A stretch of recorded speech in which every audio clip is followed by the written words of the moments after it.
how to transfer domain from Ionos to Hostinger. Go to Hostinger's website, navigate to the domain section, and start a domain transfer. Enter your domain name and complete the purchase. This includes a 1-year renewal. Log into your Ionos account. Go to Domains in SSL, select your domain, then click Renewal and Transfer. Disable the domain transfer lock and WHOIS privacy, if enabled.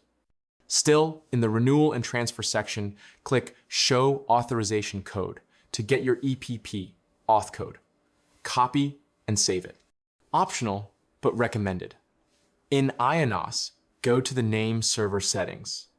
Choose to use custom name servers and enter Hostingers, ns1.dns-2.dns-parking.com.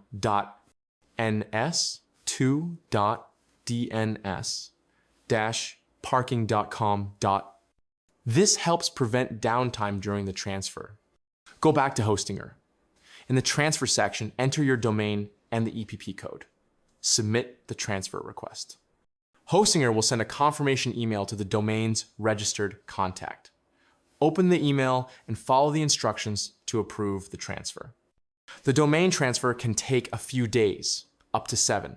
Once complete, you'll get a confirmation and your domain will be fully managed through Hostinger's H panel.